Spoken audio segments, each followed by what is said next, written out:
الحمد لله الذي هدانا إلى سبيل الهداية والعرفان وجعلنا من أهل الإسلام والإيقان ونشهد أن لا إله إلا الله وحده لا شريك له شهادة بالقلب واللسان ونشهد أن سيدنا وسندنا وحبيبنا وإمامنا ومرشدنا ومخدومنا وشفيعنا وكريمنا وأفضلنا وأكملنا وأجملنا وحبيبنا وحبيب ربنا وطبيبنا وطبيب قلوبنا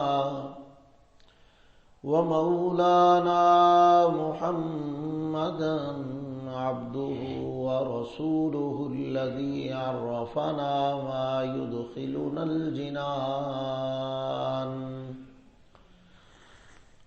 وعلى آله وأصحابه أكمل أهل الإيمان وسلم تسليما كثيرا كثيرا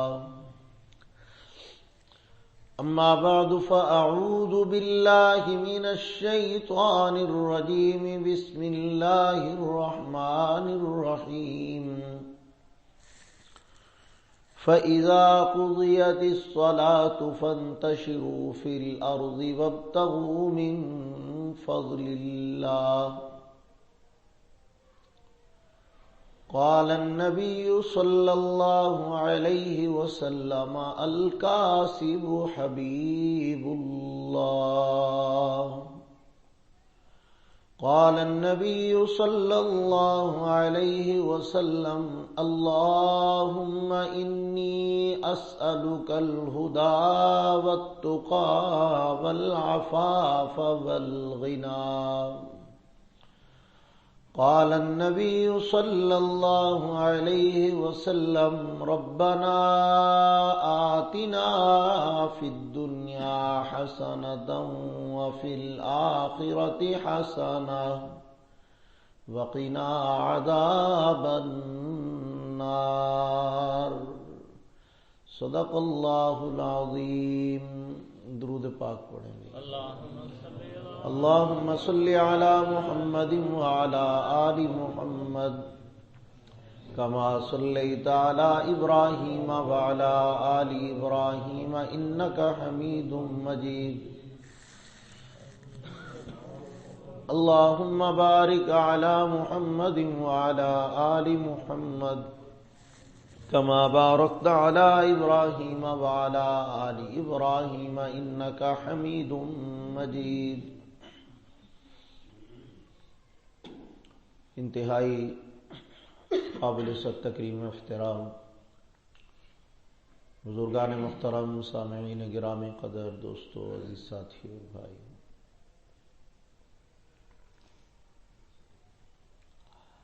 جس طرح کہ آپ حضرات سے وعدہ کیا جا چکا ہے تو اس کو نبھانے کے لیے ہر جمعہ، ہر عنوان، ہر گفتگو اصحاب پیغمبر کے مبارک تذکرے کے ساتھ جڑی ہوئی ہوتی ہے اور ہوا کرے گی انشاءاللہ العزیز.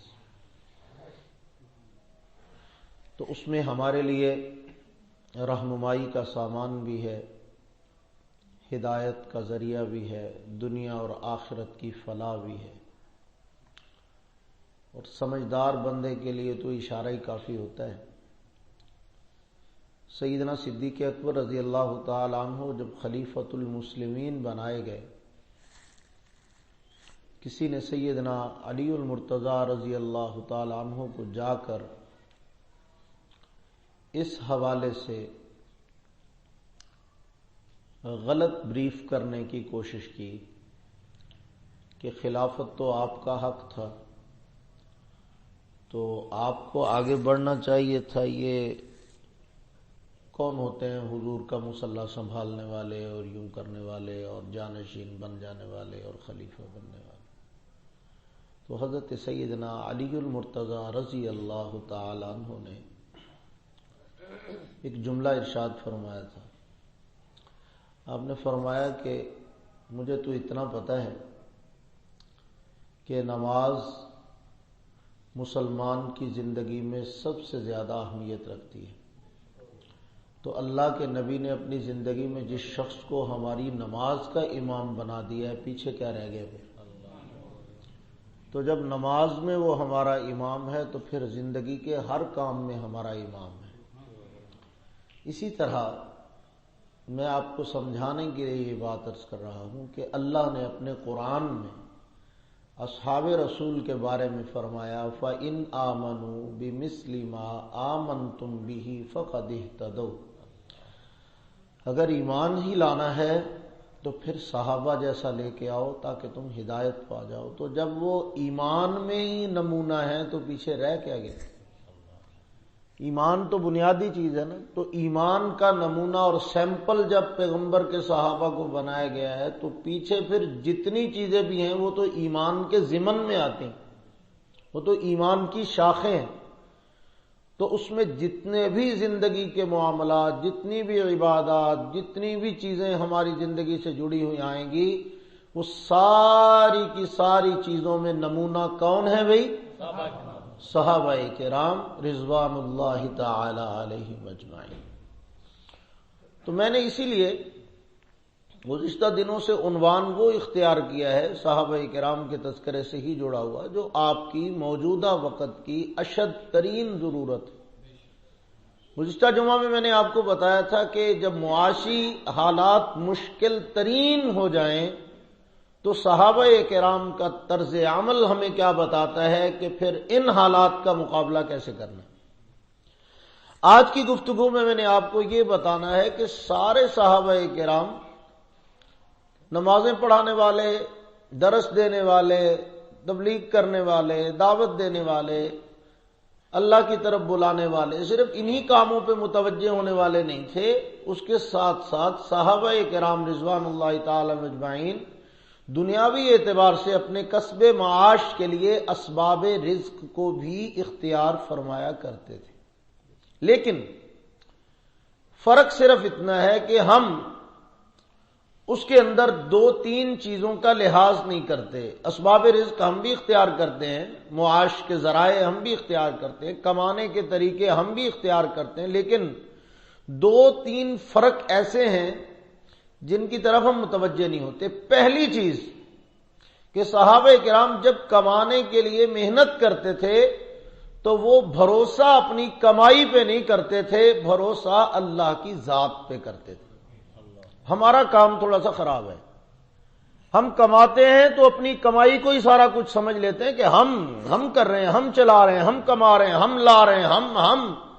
صحابہ کی زندگی میں یہ ہم والا چکر نہیں ہوتا تھا.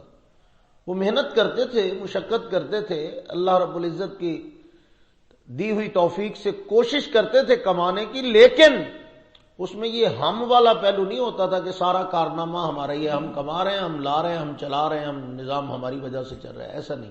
ان کی زندگی میں بڑا حصہ توکل اور اللہ پر اعتماد کا تھا. ایک چیز. دوسرے نمبر پہ جو چیز تھی وہ انشاءاللہ اس کی تفصیلات تو میں نے اگلے جمعے بیان کرنی ہے، ویسے اشارہ آج کر دیتا ہوں کہ وہ ہماری طرح نہیں تھے کہ بس آنا چاہیے کہ تو کسی طریقے نال آئی جاؤ، لے آئی جاؤ، کھائی جاؤ، ملا جی دا ختم شریف تے سارا کوشی ہضم شریف. یہ نہیں ہوتا تھا. ان کے ہاں کچھ اصول تھے. وہ اپنی روزی کو بابرکت بنانے کے لیے، اپنی روزی کو حلال رکھنے کے لیے، اپنی روزی کو طیب اور پاکیزہ رکھنے کے لیے تجارت اور معاش کے کچھ اصولوں پہ کاربند تھے جو اللہ کے نبی کے سکھائے ہوئے تھے. ان اصولوں سے نہیں ہٹتے تھے.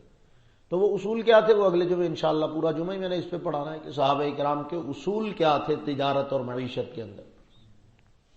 تیسری چیز، جب وہ مال کماتے تھے نا تو ہماری طرح مال کے اوپر سانپ بن کے نہیں بیٹھ جاتے تھے. اس مال کا بہت سارا حصہ اللہ کے راستے میں خرچ کرتے تھے. اسی کی برکتیں تھی پھر کہ وہ ہماری طرح رنڈی رونا نہیں روتے تھے. پوری تاریخ صحابہ میں آپ کو مہنگائی کے خلاف جلوس نہیں ملے گا. جبکہ میں نے آپ کو پچھلے جمعے بتایا تھا کہ صرف مہنگائی نہیں، صحابہ کے دور میں تو قحط بھی پڑا کرتا تھا. قحط پڑ جاتا تھا، غلہ نایاب ہو جاتا تھا، کھانے کی چیزیں نایاب ہو جاتی تھیں. تو اتنی تنگی کے باوجود آپ پوری تاریخ اصحاب رسول میں سے مجھے کہیں سے لا کے دکھا دیں کہ انہوں نے جناب دھرنا دے دیا، پھر انہوں نے بہت بڑا احتجاج کیا، پھر بہت بڑا مظاہرہ کیا، اسلامی حکمرانوں کے خلاف انہوں نے جناب بہت لمبا جلوس نکال دیا. آپ کو پوری تاریخ میں ایسا کوئی واقعہ نہیں ملے گا، کیونکہ انہوں نے اپنی زندگی کے کچھ اصول بنائے ہوئے تھے اللہ کے نبی کے سکھانے سے، ان پہ وہ کاربن تھے اور نتیجہ خیر اور برکت کی صورت میں نکلتا تھا. میں اسی کے حوالے سے چند ایک باتیں آپ کو مختصر بڑے اختصار کے ساتھ بتانا چاہوں گا. اللہ رب العزت کے پیغمبر صلی اللہ علیہ وسلم نے سکھایا ہے ہمیں کسب معاش. جمعے سے زیادہ اہم چیز تو ہفتے میں اور کوئی نہیں ہوتی نا، اتنی اہمیت ہے اس کی.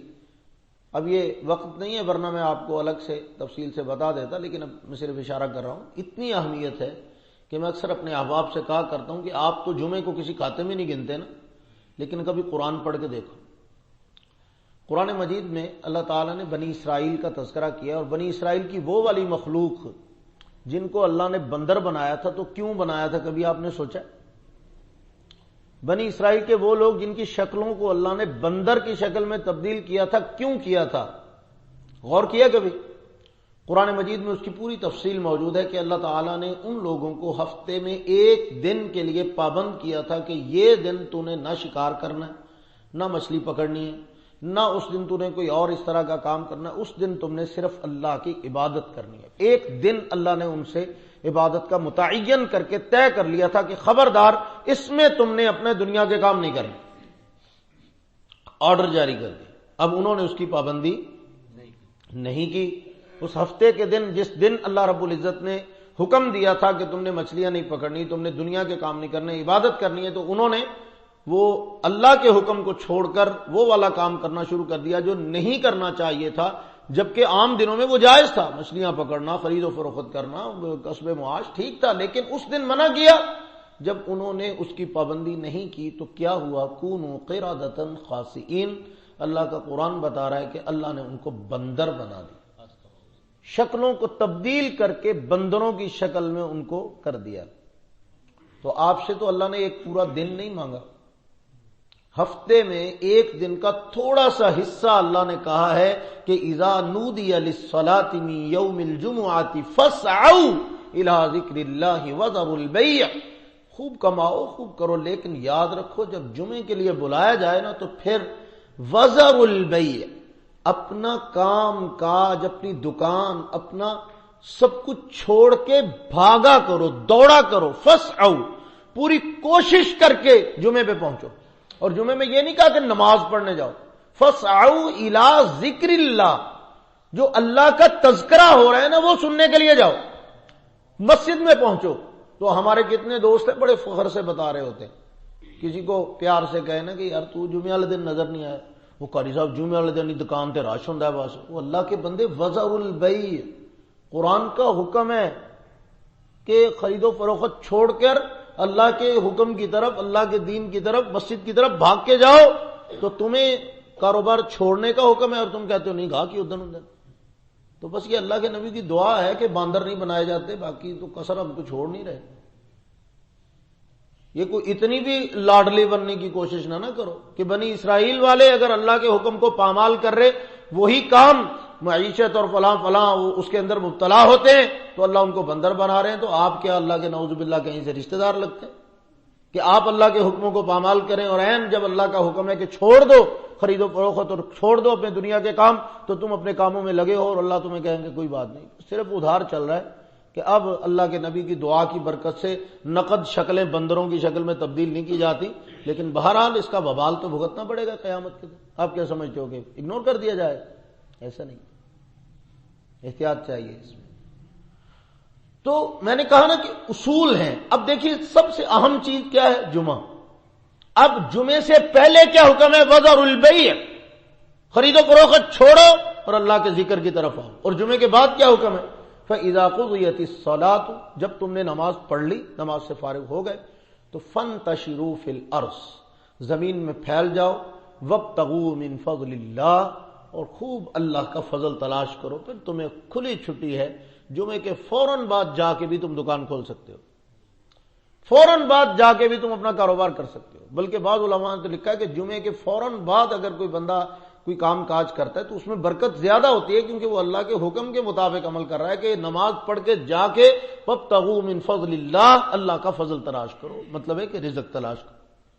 تو اب اللہ رب العزت نے آپ سب کو صوفی نہیں بنایا کہ تسبیح پکڑ لو، حاجی صاحب بن جاؤ، ایک لوٹا لے لو اور ایک ٹانگ پہ کھڑے ہو جاؤ اور بس انتر منتر جنتر پنتر کرتے رہو اور کہو واہ جی واہ کیا بات ہے. کیوں نہیں رہا اوپر سے؟ کچھ سمجھ نہیں آ رہی، کچھ نازل نہیں ہو رہا ہمارے اوپر، رزق کی بارش کیوں نہیں ہو رہی؟ میں تو لگا کے ہوا ہوں صبح سے. اللہ نے یہ نہیں سکھایا بھائی، اللہ کے نبی نے سکھایا ہے کہ ہاتھ پاؤں ہلاؤ، کوشش کرو، توکل اللہ پہ کرو، اعتماد اللہ پہ کرو، لیکن کوشش کرو، محنت کرو، خرید و فروخت کرو، تجارت کرو. حدیث پاک میں آتا ہے علیکم بالتجارہ، کہ اگر تم دنیاوی زندگی کے اندر خوشحالی چاہتے ہو تو تجارت کو لازم پکڑو. تو یہ صرف یہ نہیں ہے کہ تاجروں کے لیے، مولویوں کے لیے، مولوی بھی تجارت کر سکتا ہے لیکن وہ ہضم ہی نہیں ہوتی مولوی کی تجارت کسی سے. مولوی تو اسی کی شروع کر لیں. میں علماء سے بھی کہوں گا کہ آپ دنیاوی کام کرنے میں کوئی حرج نہیں ہے، لیکن ایسے کام کرنا کہ آپ کے دینی امور کا حرج ہو. آپ نماز سے بھی جائیں، آپ مسجد سے بھی جائیں، آپ دین کے کاموں سے بھی جائیں، پڑھنے پڑھانے سے بھی جائیں، دنیا کے ہو کے رہ جائیں. پھر آپ نے زکوٰۃ کی روٹیاں کس لیے کھائی ہیں لوگوں کی؟ اتنا عرصہ مدرسے میں پڑھتے رہے ہو، اگر یہی کچھ ہی کرنا تھا تو لوگوں نے تو آپ کو اس لیے نہیں کھلایا تھا. زکوٰۃ اور صدقات کے پیسوں سے آپ کو پروان اس لیے نہیں چڑھایا تھا کہ آپ بڑے ہو کے بڑے بزنس مین بن جائیے گا. حضرت صاحب خدا کا واسطہ ہے، یہ ذہن میں رکھنا ہے کہ اولین فوقیت اللہ کے دین کی خدمت کو دینی ہے. تو اپنے سائیڈ بزنس کے طور پہ، اپنے پارٹ ٹائم کی کسی کام کے طور پہ آپ کچھ بھی کر سکتے ہیں. تو اس میں کوئی حرج والی بات نہیں، اس میں کوئی شرمندگی والی بات نہیں. اگر کوئی دیندار آدمی، کوئی عالم، کوئی بڑا، کوئی دیندار، کوئی نیک بندہ کوئی دنیاوی کام میں تھوڑا وقت صرف کرتا ہے یا کوئی دکان بنا لیتا ہے، اس میں کوئی شرمندگی والی بات نہیں ہے. ہمارے ایک دوست ایک دفعہ مجھے سنا رہے تھے، میرے دورہ حدیث کے ساتھی ہیں، ہم اکٹھے پڑھے، تو وہ وہاں پہ گئے اپنے علاقے میں، بھکر کے قریب کے علاقے میں وہ رہنے والے تھے. جب وہاں پہ گئے تو ابتدا میں ان کے ساتھ بڑا عجیب بہیو کیا ان کے تعلق والوں نے.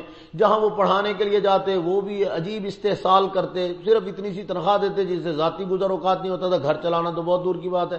مولوی کو تو سمجھتے فرشتہ ہے، نہ ہے کچھ کھاندہ، نہ ہے کچھ پیندہ، نہ ہے کوئی ضروریات نے، ساڈیاں ضرورتیں نہیں آئے تھے، ہم ہی لگا پھرتا ہے. اب وہ اس انداز سے جب اس کے ساتھ پیش آتے وہ تنگ آ گئے نا، اس نے ایک چکی بنا لی یہ مرچیں وغیرہ پیسنے کی، آٹا پیسنے کی. وہ مولوی صاحب خود مجھے سنا رہے تھے، میرے دوست ہیں، تو فرمانے لگے کہ جب میں وہاں پہ بیٹھا اپنی دکان پہ تو روز ہمارے خاندان اور برادری کا ایک دو بندہ آتا اور مجھے آ کے دکان پہ ملتا، کہتا مولوی اللہ نے تینوں قبول ہی نہیں کیتا دین لی. اب اخلا تینوں چکی تے بات ہے، تینوں اللہ نے قبول ہی نہیں کیتا اپنے دین لی. کہتا جی یہ سن کے میرے کان پک گئے. کہتا جی ہن ساتھ مدرسہ بھی بنایا، اپنے پیسوں سے جگہ خریدی، اپنے چندہ مانگ کے نہیں، اپنے پیسوں سے ادارہ بنایا، اپنے پیسوں سے چلا رہا ہوں، ساتھ میں چکی بھی چل رہی ہے، ساتھ میں مدرسہ بھی چل رہا ہے. ہوں میں کہا کہ وہ کتنے گئے جڑے کہندے سی قبول ہی نہیں کیتا اللہ نے تانوں. مطلب یہ ہے کہ اللہ کے بندو، آپ اگر دین کا کام کرنا چاہتے ہیں تو خودداری سے بھی ہو سکتا ہے، وقار سے بھی ہو سکتا ہے، بہت سارے طریقے ہیں. لیکن اس کا یہ مطلب نہیں کہ مولوی کو اللہ نے صرف مانگنے کے لیے پیدا کیا، کہ مولوی کے ماتھے پہ لکھا ہوا کہ یہ بین الاقوامی یتیم اور مسکین ہے، ان کو صرف چندہ صدقہ لگتا ہے بس. یہ غلط بات ہے. مولوی کو باوقار ہونا چاہیے، خوددار ہونا چاہیے. اللہ کے نبی نے غیرت سکھائی. سیدنا فاروق اعظم رضی اللہ تعالیٰ عنہ کے دور میں ایک بندہ ہے، تو حضرت کے پاس کھڑا ہو کے نا بڑی جرت کا مظاہرہ کیا اس نے. ویسے کسی کو اتنی جرت ہوتی نہیں تھی، لیکن اس بیچارے نے جرت کی تو پھر بھگتی بھی. کھڑا ہو گیا اور کھڑا ہو کے چندہ مانگنے لگا کہ میں بھائی جہاد میں جانا چاہتا ہوں اللہ کے راستے میں، لیکن میرے کو ہے ہی کچھ نہیں. بندہ بڑا غریب ہے، نہ میرے کو گھوڑا، نہ میرے کو اونٹ، نہ میرے کو زرہ، نہ میرے کو تلوار، نہ میرے کو سامان، نہ کچھ. میں بڑا مفلوق الحال بڑا غریب آدمی ہوں، جانا میں جہاد میں چاہتا ہوں. جہاد میں سمجھتے ہو نا بڑی فضیلت والا کام ہے، میں اپنی جان اللہ کے راستے میں قربان کرنا چاہتا ہوں، مجھے چندہ دیو. سیدنا فاروق اعظم رضی اللہ تعالیٰ نے پھاڑ لیا، ان کو ارے آ نا ذرا تینوں میں چندہ دیا. حضرت نے اس کو پاس پکڑ کے ممبر پہ ساتھ کھڑا کیا، اور میں کون ہے جو اس کو اپنے پاس نوکری دے. حضرت صاحب جہاد تے چلے سی. یہ میں آپ کو اوریجنل واقعہ سنا رہا ہوں، کیونکہ آج کا عنوان ہی یہ ہے نا کہ صحابہ کے رزق کمانے کا طریقہ کیا تھا. حضرت نے فرمایا کون ہے جو اس کو اپنے پاس ملازم رکھے. ایک صحابی اٹھ کے کھڑے ہو گئے, انہوں نے کہا یار امیر المومنین مینوں تو بندہ چاہیے کام لئی, کنے دن ہو گئے میں تو لبن ڈیا. تو حضرت نے فرمایا لے بندہ تو موجود ہے, انہوں لے کے جا, اس کو کتنی تنخواہ دے گا؟ اس نے کہا جی اتنی. فرمایا لے جا اس کو لے جا کے اس سے کام کروا, اس کو تنخواہ دیا کر. اب وہ حضرت نے لے جا کے اس کو لگا دیا کام پہ کہ چل بھی شروع ہو جا. اب وہ کام کر رہا ہے, حضرت نے جہاد پہ جانا تھا ویسے, تو اب اس کو لگا دیا سیدنا فاروق اعظم رضی اللہ تعالیٰ نے کام پہ. اب وہ کام پہ لگا ہوا ہے اور اس کو تنخواہ مل رہی, پیسے مل رہے ہیں, وہ جمع کر رہے ہیں, جمع کرتا رہا. اب کچھ پیسے جمع ہو گئے 3-4 مہینے میں. اب آیا سیدنا فاروق اعظم رضی اللہ, حضرت نے فرمایا لے بھائی ہوں تیرے کو آئے نے پیسے, ہوں پواں تو یہ تلواراں خرید, پواں تو یہ گھوڑا خرید, پواں تو یہ اونٹ خرید, پواں تو جہاد تے جا, پواں گھر جا, چل شاباش. پتہ لگے بھی یہ سارے کام مانگ کے کرنے. اللہ کے بندے کوئی کمانا بھی سیکھو. ایک طرف یہ طریقہ کار سکھایا گیا ہے کہ خودداری ہونی چاہیے. جب اللہ نے ہاتھ دیے, پاؤں دیے, تو پھر کچھ تھوڑا سا معاش کے لیے کوشش کرنی چاہیے. یہ اللہ کے نبی کا سکھایا ہوا طریقہ. ہم تو بچپن میں کتابوں میں پڑھتے تھے. رحمت دو عالم صلی اللہ علیہ وسلم کے پاس ایک بندہ ہے, حضور علیہ السلام نے دیکھا تو پتا چلا کہ یہ بندہ بھیک مانگتا ہے, فقیر ہے. تو رحمت دو عالم صلی اللہ علیہ وسلم نے فرمایا کہ ادھر آ. فرمایا تیرے پاس کچھ ہے؟ انہوں نے کہا جی میں غریب بندہ. انہوں نے کہا غریب بندے میں چھاڑ, تیرے کو کچھ ہے صحیح؟ میں کچھ بھی نہیں. انہوں نے کہا کچھ تو ہوگا. انہوں نے کہا وہ گھر میں ایک پیالہ ہے اور ایک پتہ نہیں کیا, اس طرح کر کے 1-2 چیزوں کا اس نے نام لیا. وہ مشہور وہ واقعہ کتابوں میں بھی پڑھتا تھا, آپ بھی پڑھتے تھے, 2ری-3ری کی کتابوں میں پڑھایا جاتا تھا. اب تو پتہ نہیں کیا پڑھایا جاتا ہے, بہرحال اس وقت یہ کچھ پڑھایا جاتا تھا. تو اب نہ نبی پاک صلی اللہ علیہ وسلم نے فرمایا کہ لے آ وہ پیالہ لے کے. فرمایا کہ پیالہ بعد میں لے لینا, فی الحال اس کو سیل کر دو, بیچ دو. ہاتھ سے تم چلو سے پانی پی لیا کرو, اتنے دیر کام چلا لو. ایک کمبل تھا اس کے پاس, وہ نہ فرمایا کون صحابی ہے جو یہ کمبل خریدے گا, کون ہے جو یہ پیالہ خریدے گا؟ اس کی چادر یا کمبل یا پیالہ وہ بیچ دی. اس کے جو پیسے تھے نا, اس کا ایک لکڑی کا دستہ لیا, بغیر پیسوں کے مل جاتا تھا وہ تو بازار, وہ جو جنگل سے لکڑی کاٹ لی, اور ایک لوہے کا نا وہ لے لیا جو کلہاڑا. اس کے اندر آپ نے اپنے مبارک ہاتھوں سے وہ دستہ ٹھونک کر اس کو کلہاڑی بنایا اور اس کو دیا. فرمایا جا جنگل میں جا, لکڑیاں کاٹا کر اور کاٹ کے بازار میں بیچا کر, اور ان سے اپنے بچوں کا رزق فراہم کیا کر. کیا تجھے یہ اچھا نہیں لگتا کہ قیامت کے دن اللہ کا تو محبوب بن کے اٹھے؟ الکاسب و حبیب اللہ, جو ہاتھ سے کمانے والا ہے وہ اللہ کا محبوب ہوا کرتا ہے. کیا تجھے یہ اچھا لگتا ہے یا یہ اچھا لگتا ہے کہ تیرے چہرے کے اوپر بھیک کا نشان ہو, تو بھکاری بن کے اٹھایا جائے؟ تو کیا پسند کرتا ہے؟ انہوں نے کہا یا رسول اللہ میں تو یہ پسند نہیں کرتا کہ قیامت کے دن سب کے سامنے مجھے رسوا کیا جائے. اور میں پھر ہاتھ سے کما اور محنت کر, اس کو اس کام پہ لگا دیا.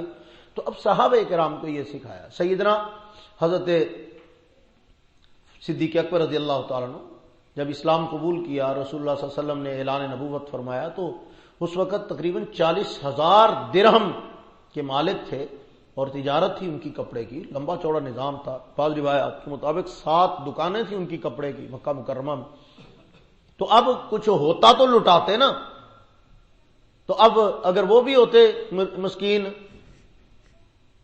میرے جیسے کہ ٹھیک ہے کوئی نہیں آ رہا تو کھا رہے ہیں, اگر اسی طرح چلتے تو رسول اللہ صلی اللہ علیہ وسلم پہ کیا لٹاتے, کیا قربان کرتے, کیا خرچ کرتے, کہاں سے آتے. تو آج سیدنا صدیق اکبر کو جو اتنی سلامی پیش کی جا رہی ہے کہ حضرت ابوبکر نے اپنا مال لٹا دیا. مال ہے ایسی تو لٹایا نا, تو کماؤ نا, پھر لٹاؤ گے. حضرت ابوبکر کے نقشے قدم پہ چلنا تو پہلے کمانا سیکھو نا, پھر لٹانا سیکھو. تو یہ تو نہیں ہے کہ نہ کمانا ہے نہ لٹانا ہے, بس کمائے گی دنیا کھائے گے ہم, یہ اصول کے مطابق زندگی گزارو. یہ تو صحابہ والا اصول نہیں ہے, یہ طریقہ کار نہیں. سیدنا صدیق اکبر تاجر تھے, تجارت کی, مال کمایا, محنت کی, مشقت کی, حتیٰ کہ یہاں تک آتا ہے کہ خلافت جب سنبھالی نا تو خلافت کا تاج پہن کر خلیفۃ الرسول, جانشین پیمبر, معمولی سی بات نہیں ہے. یہاں تو چھوٹا سا کسی کو منصب اور عہدہ ملے تو پاجی کھلون ہی نہیں دینا, اپنے بینر آپ ہی ہر چوک چلوا دینا کہ حضرت کو خوش آمدید کہہ رہے ہیں, ان کو فلاں چیز بن کے آنے پر, گھر آنے پر, گھر کا دورہ کرنے پہ بھی خوش آمدید کہتے ہیں. ایسے حالات نے آج کل ہے, اپنے آپ آپ ہی خوش آمدید کہی جان گے. حضرت کو گھر آنے پہ خوش آمدید, حضرت کو گھر سے واپس جانے پہ خوش آمدید. عجیب تماشا ہے. تو حضرت امیر المومنین بنے ہیں, خلیفۃ الرسول بنے ہیں, جانشین پیمبر بنے ہیں, وارث ممبر و محراب مصطفیٰ بنے ہیں. اگلے دن اپنی گٹھڑی کپڑے کی اٹھائی اور بازار میں تجارت کے لیے جانے لگے. انہوں نے کہا حضرت کدھر؟ فرمایا کیوں ابو بکر کیا اب دکان پہ نہیں بیٹھ سکتا؟ انہوں نے کہا بیٹھ تو سکتے ہیں حضرت, لیکن اس سے تو بہت سارے امور خلافت کا حرج ہوگا، ہم یہ نہیں پسند کرتے. انہوں نے کہا تجھ ہی نہیں کرتے تو میں تو کرنا. چلے گئے. شام سے پہلے صحابہ کرام نے میٹنگ بلا لی. انہوں نے کہا یہ نہیں چلے گا، ہم امیر المومنین کو، اب خود وہ چاہتے ہیں میں دکان پہ بیٹھوں، کام کروں، ہاتھ سے کماؤں، لیکن انہوں نے سیدنا صدیق اکبر کا وظیفہ مقرر کیا کہ آپ دکان پہ نہیں بیٹھیں گے، ہمیں آپ کی ضرورت ہے اور بہت سارے کام ہیں آپ سے ہم نے لینے. آپ خلیفۃ المسلمین، آپ نے لوگوں کے کیس سننے ہیں، فیصلے کرنے ہیں، معاملات دیکھنے ہیں، بہت سارے اسلامی لشکروں کی کمان کرنی ہے، ادھر ادھر کے بین الاقوامی حالات کو دیکھنا ہے، تو اتنا وقت جو آپ کو چاہیے، تو اگر آپ کو روٹی کا مسئلہ ہے تو اس کا ہم وظیفہ لگا دیتے ہیں، آپ مہربانی کر کے ہمیں وقت دیں. یہ ہوتا ہے. یہ کب ہوتا ہے؟ جب آپ کسی بندے کی خدمات سے فائدہ اٹھانا چاہتے ہیں. میں آپ کو سنایا کرتا تھا حضرت تھانوی رحمۃ اللہ علیہ کی بات. حضرت تھانوی صاحب فرماتے ہیں جب مسجد میں مولوی رکھو نا تو پھر اس کو فرشتہ بنا کے نہ رکھو کہ یہ کہڑا کچھ کھانا ہے، یہ کہڑا کوئی ضرورت ہے، یہ نہیں چاہیے، نہیں یہ تو بس اللہ لو کہ نہیں ماشاء اللہ. وہ ایک دفعہ ہم بیٹھے ہوئے تھے دوستوں میں، تو ہمارے ایک مالدار دوست بھی بیٹھے تھے، نام نہیں لیتا اب. تو ایک دوسرے ساتھی نے نا ان کو باتیں کر رہے تھے آپس میں، تو انہوں نے کہا یارو پلاٹاں دا کی بنیا، یارو پلاٹ بھی کہنے کہ نہیں انہوں دا کی بنیا، سودے دا تے ہے کی بنیا تو فلانا کی بنیا. تو وہ نا جو دوسرے ساتھی تھے وہ مسکرا کے کہنے لگے کہ سر جی ایک ایک پلاٹ نہ مولویاں نو بھی دیو. تو برجستہ کہنے لگے مولویاں نے کی کرنا، پلاٹ نہ تو جنت چ گھر بنانا. میں کہا نہیں تسی جہنم چ بنانا، مولویاں تو جنت چ بنانا، انہوں نے کی کرنا پلاٹ تو صرف تمہیں چاہیے نے. کمال ہے یار، سوچ بھی بڑی مزے کی ہے. مولویاں نے کی کرنا پلاٹ نہ تو جنت چ گھر بنانا ہے، تے تسی کتے بنانا ہے؟ تسی دے پلاٹ تے پلاٹ دے جناب، جگہ تے جگہ، جو مولوی کو گھر کی ضرورت نہیں ہے. وہ اللہ کے بندو، حضرت تھانوی رحمۃ اللہ علیہ فرماتے ہیں جب کسی عالم کو آپ دینی خدمات کے لیے رکھیں، اور اگر آپ چاہتے ہیں کہ وہ آپ کے ساتھ انصاف کرے، آپ کی دینی رہنمائی کرے، آپ کو وقت دے، آپ کے بچوں کو پڑھائے، آپ کے ساتھ بہترین، تو پھر اس کے معاش کا ایسا انتظام کرو کہ اس کو دنیاوی فکر سے خالی کر کے خالصتاً اللہ کے دین کی محنت کے لیے وقف کرو، تاکہ وہ تمہارا دین کا فائدہ کرے. اگر تم اس کو یہ کرو گے کہ مولوی صاحب نماز تو بعد تجھے دکان تے بھی بیٹھنا ہے، اتنے بھی جانا ہے، یہ بھی کرنا ہے، وہ بھی کرنا ہے، پھر وہ تو آپ کو اتنا سے ٹائم دے گا نا، باقی آپ کو پھر ادھار کرے گا کہ اچھا ٹھیک ہے میں نے وہ یاد ہی نہیں رہا. آپ کا روزہ ٹوٹ کے دوبارہ جوڑ جائے گا جب تک وہ مسئلہ بتائے گا آپ کو. آپ ان سے پوچھیں گے کہ حضرت صاحب مجھ سے یہ ہو گیا، روزہ ٹوٹیا کہ نہیں ہو کہ یار میں تے چلا اپنی سلنڈر والی دکان تے میں تینوں بعد ہی دساں گا، میں تے شامی کتاب ویکھی نہیں، اج راشی بڑا دکان پر ٹھیک ہو گیا. مولوی صاحب سارا دن ایزی لوڈ کرتے رہیں گے، وہ یا سلنڈروں والی دکان پہ رہیں گے یا کہیں اور مچھلیاں ٹافیاں بیچ رہے ہوں گے، تو اینڈ کی ہوئے گا؟ پھر روزے کا مسئلہ پتہ نہیں کون دسے گا تب، انہوں روزہ پواں ٹوٹ کے پھر جڑ جائے. تو مطلب یہ ہے کہ اگر آپ چاہتے ہیں تو پھر آپ کو جس عالم دین کے ساتھ آپ کا تعلق ہے اس کی معاشی ذمہ داری آپ کو اٹھانی چاہیے. اور اگر میں نہیں کہتا کہ اس کو نہیں اٹھا، وہ کرنا چاہے کر سکتا ہے، لیکن اگر آپ اس کو اس کام پہ رکھتے ہیں کہ دو کشتیوں کا سوار ہے، مسجد بھی تو نے چلانی ہے، اپنا گھر بھی تو نے چلانا ہے، اللہ کا گھر بھی تیرے والے تے تیرا گھر بھی تیرے والے، تو پھر تسی بھی اللہ دے والے. سمجھ آئی نا؟ نبی رحمت صلی اللہ علیہ وسلم نے ہمیں یہی سکھایا ہے کہ جب کسی سے آپ دینی امور کی ذمہ داری اس کے ذمہ لگاتے ہیں تو اس کو کچھ نہ کچھ ریلیف دینا چاہیے. تو سیدنا صدیق اکبر رضی اللہ عنہ کو دیا نا صحابہ کرام نے.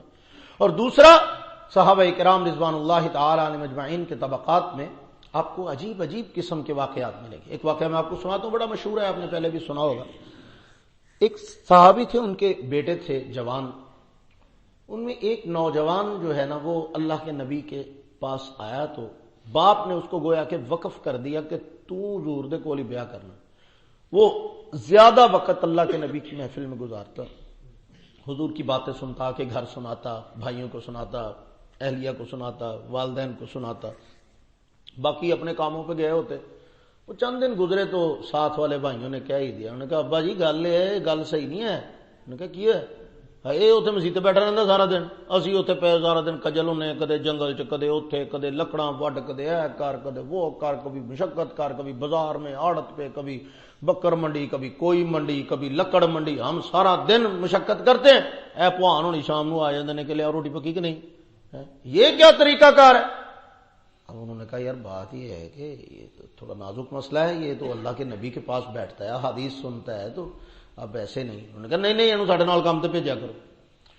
نبی پاک صلی اللہ علیہ وسلم کو یہ بات پتہ چلی، حضور نے طلب کر لیا سب. انہوں نے کہا آ جاؤ پھر پوان جی، کہ جڑے جن کو اعتراض ہے وہ آ جائیں. یہ حدیث پاک میں، صحیح حدیث میں یہ واقعہ موجود ہے کہ حضور علیہ السلام نے اس کے بھائیوں کو بھی بلا لیا، والد کو بھی بلا لیا. حضور نے فرمایا ایک بات بتاؤں، یہ بندہ بظاہر تمہیں فارغ بیٹھا نظر آتا ہے کہ یہ اللہ کے نبی کی محفل میں جا کے بیٹھ جاتا ہے ویلا، تو بیٹھ کے شام کو آ کے کہتا روٹی کھواؤ، تو بس یہ ویلیاں کھاتا ہے آپ کے کاغذوں میں. تو فرمایا خیال رکھنا کہ یہ وہ ہے جس کی وجہ سے تمہیں رزق دیا جاتا ہے. اس کا اللہ کی نبی کی بارگاہ میں بیٹھنا تمہارے رزق میں برکت کا ذریعہ، اس کی وجہ سے تمہیں رزق دیا جاتا ہے. نہیں تو پھر تجربہ کر لو، اس کو یہاں سے اٹھا لو، پھر کما کے دکھاؤ، پھر ذرا بتانا کہ کیا لے کے آتے ہو شام کو. تو بعض دفعہ ایسے ہوتا ہے کہ دین کے ساتھ جڑے رہنا، اللہ کے دین کی خدمت کرنا، اللہ کے دین کے ساتھ وفا کرنا، یہ ہمارے رزق میں برکت کا ذریعہ ہوتا ہے. تو کبھی ہم نے بھی ایسا سوچا کہ ہم اپنے اتنے بچوں میں کوئی ایک بچہ دین کے لیے وقف کر دیں کہ اس کی برکت سے اللہ سارے گھر کو کھلائے؟ تو کبھی ایسا ہوتا ہے، ہم نہیں سوچتے یہ، ہم کہتے ہیں نہیں اینو حاجی بنانا ہے، اینو فلانا بنانا ہے، اینو چھری تیز کر کے دینی ہے، اینو دکان بنا کے دینی ہے، اینو وہ کر کے دینا. اے نہیں کدے سوچنا کہ اینو اللہ دا قرآن بھی پڑھانا، اس کو دین کے لیے وقف کرنا ہے، اور اس کی برکت سے اللہ تمہیں کھلائیں گے. اور یہ اللہ کے نبی بتلا رہے ہیں. تو عرض کر رہا تھا کہ صحابہ کرام نے ایک اعتدال کا راستہ بتایا کہ بالکل دنیا داری چھوڑ کر بھی نہیں بیٹھ جانا، اور بالکل دنیا داری میں اتنا مگن بھی نہیں ہو جانا کہ تمہیں دین ہی بھول جائے. جس طرح کہ ہمارے ہاں ہوتا ہے، اب کسی کو آپ کہیں کہ بھائی شام کو درس میں آ جانا، کہتا ہے کیڑا درس مولوی جی، سارے دن کام کر کے میں تو تھکیا ہونا، درس میرے کو مزید آن کا ٹائم ہی نہیں ہے، میں تو تھکیا ہونا. اب یہ کیا بات ہے؟ اتنی دنیا داری کہ آپ دین کے لیے آپ کے پاس وقت ہی نہیں ہے.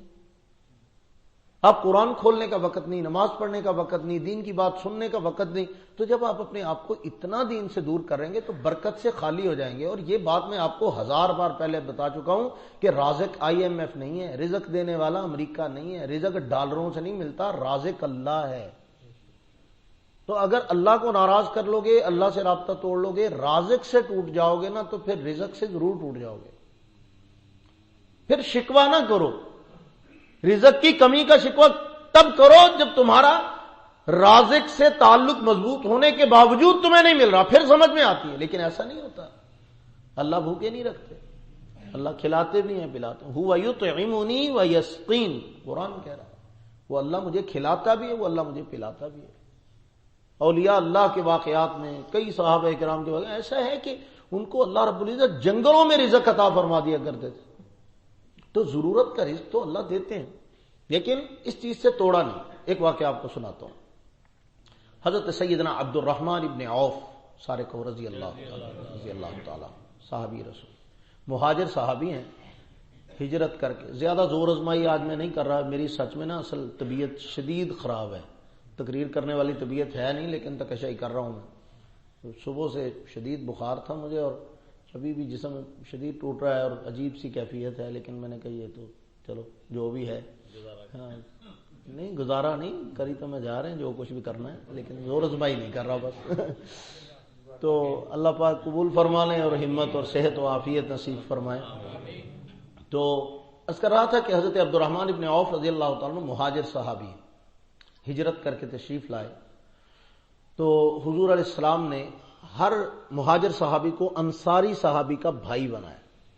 اب یہ بڑا عجیب واقعہ ہے، انصاری صحابی کا بھائی بنایا کہ یہ والا انصار صحابی تمہارا بھائی ہے. انصار مالدار صحابہ تھے، دولت مند تھے، ان کا اپنا گھر، اپنی چیزیں، اپنی زمینیں تھیں.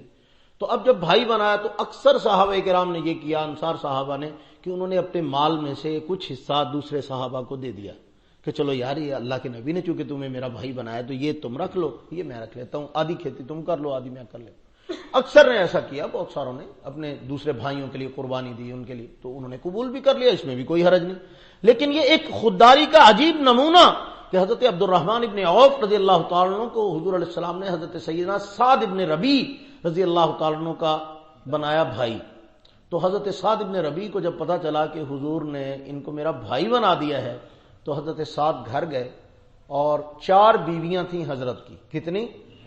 اونچی بولو ذرا، کار تک آواز تو جانی چاہیے تھی نا. 4 بیویاں تھیں حضرت کی.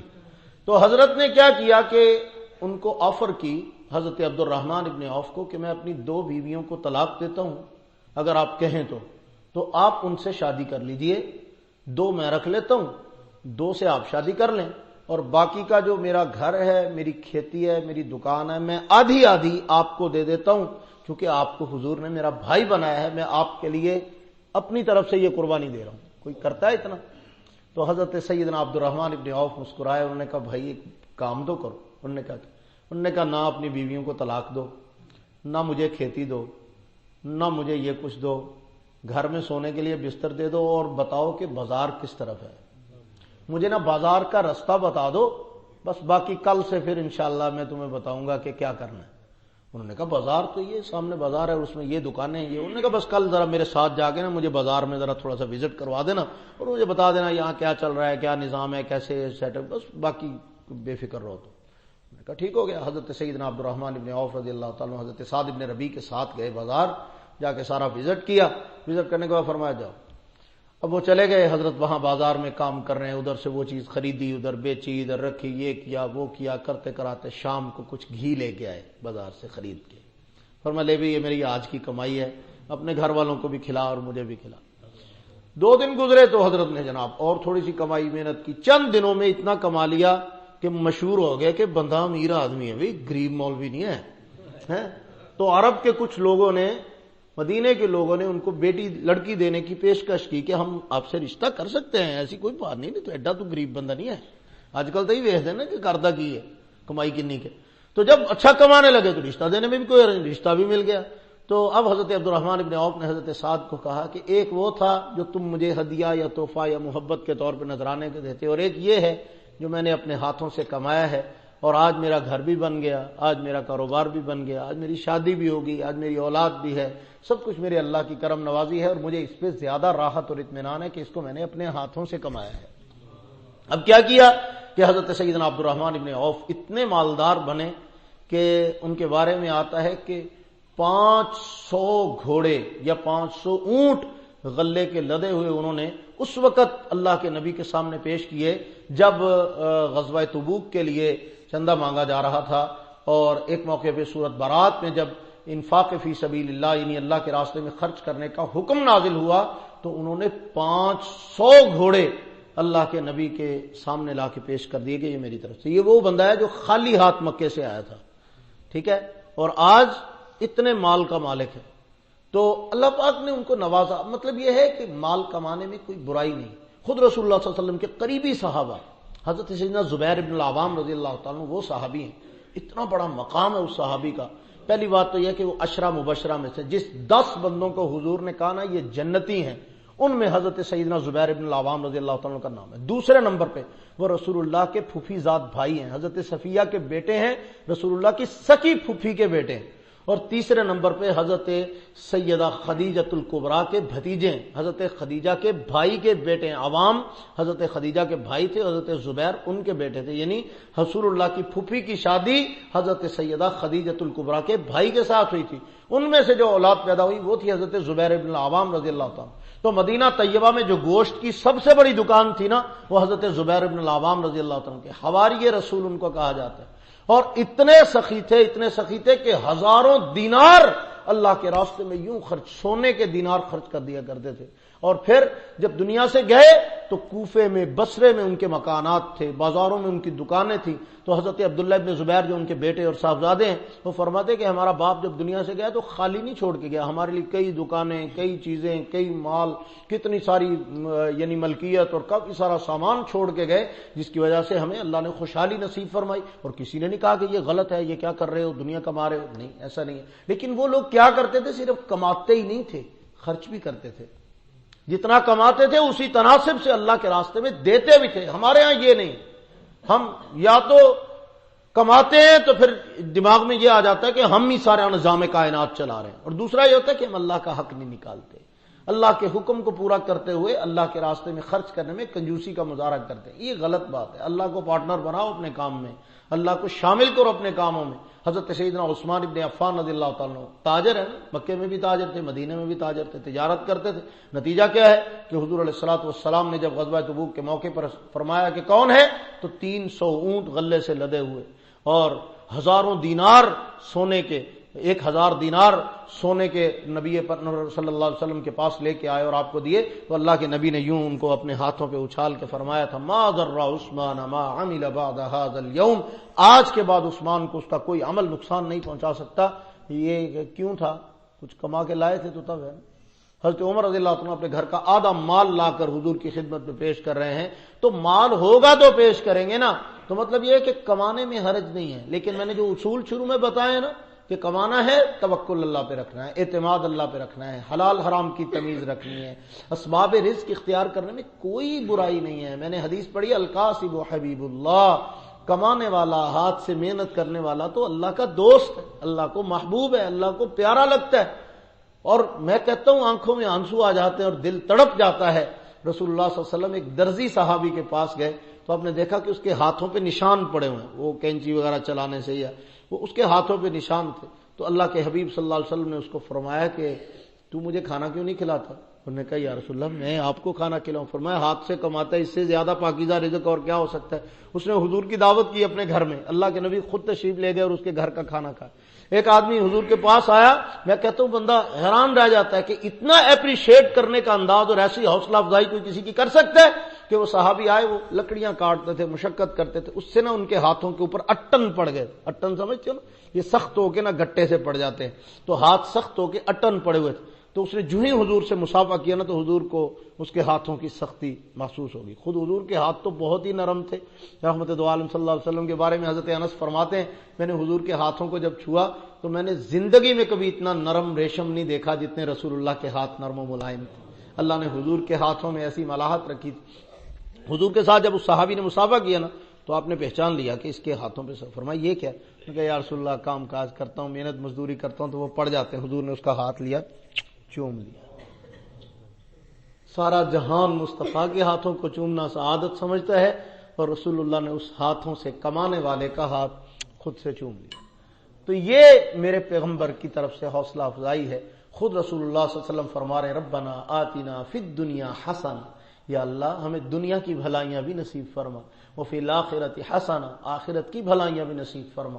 اور ایک دعا میں فرمایا اللہم انی اسألک الہدی والتقی والعفاف والغنی، اے اللہ ہدایت بھی دے، تقوی بھی دے، درگزر بھی فرما، اور غنا عطا فرما۔ غنا عطا فرما، غنا کیا ہوتا ہے؟ بے پرواہی والی زندگی، مال اتنا دے محتاجی نہ ہو، ہاتھ نہ پھیلانے پڑے، رونا نہ پڑے، ہائے مر گئے نہ کرنا پڑے، یا اللہ اپنے خزانوں سے ہمیں غنی فرما دے۔ ٹھیک ہے؟ اور حدیث پاک میں ایک اور دعا سکھائی اللہم اکفینی بحلالک عن حرامک واغننی بفضلک عمن سواک۔ یہ ایسی دعا ہے اگر بندہ اس کو معمول بنا لینا تو پہاڑ جتنا قرضہ بھی بندے پہ ہونا تو اتر جاتا، اللہ اتار دیتے ہیں، غنی کر دیتے ہیں اس کو۔ اس دعا کا مطلب کیا ہے؟ اللہم اکفینی بحلالک عن حرامک، اللہ حرام سے بچا کے نا حلال چی پوری کر دے، ساڈی حلال میں پوری پڑ جائے، حلال جتنا بھی ہے اسی سے ہمارا گزارا ہو جائے، اسی کو کافی کر دے میرے لیے۔ اور وَأَغْنِنِي بِفَضْلِكَ عَمَّنْ سِوَاكَ، اور محض اپنے فضل سے مجھے اپنے علاوہ ہر کسی سے بے نیاز کر دے۔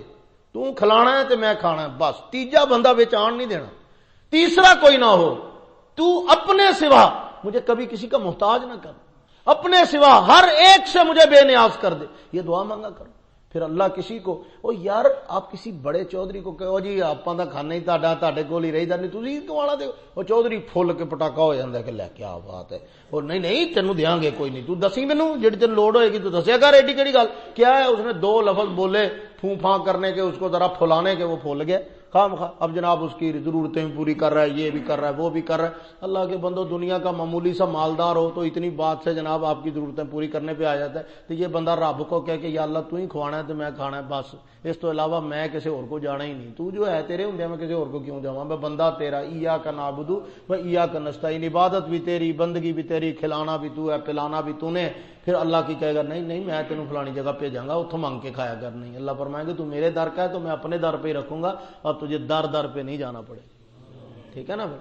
تو آج کی گفتگو کا اصل خلاصہ یہی ہے کہ اسباب رزق کو جائز درجے میں اختیار کرنا نہ صرف یہ کہ اس میں حرج کوئی نہیں بلکہ پسندیدہ ہے، اچھی چیز ہے، خوبصورت بات ہے، لیکن اسباب رزق میں اتنا مبتلا ہو جانا کہ نماز کی فرصت بھی نہ رہے، دین کی فرصت بھی نہ رہے، اللہ کی طرف متوجہ ہونے کا ٹائم بھی نہ رہے، یہ بہت بڑا وبال ہے اور بہت بڑی آزمائش ہے، بہت پچھتاؤ گے۔ یہ میں بات ذہن میں رکھنا، جس کو اللہ دنیا جہان کی ساری آسائشیں دے دے اور اس سے سجدے کی توفیق چھین لینا، سمجھ لو کہ پھنس گیا، وہ بہت بری طرح مارا گیا۔ اب اس کے لیے یہ چیزیں نعمت نہیں ہے یہ بہت بڑا امتحان اور بہت بڑی آزمائش ہے. اور اگر اللہ نے آپ کو کچھ دے رکھا ہے اور ساتھ میں سجدے کی توفیق بھی دے رکھی ہے، پھر سمجھو کہ دنیا میں آپ سے زیادہ اللہ کسی پہ مہربان ہو ہی نہیں.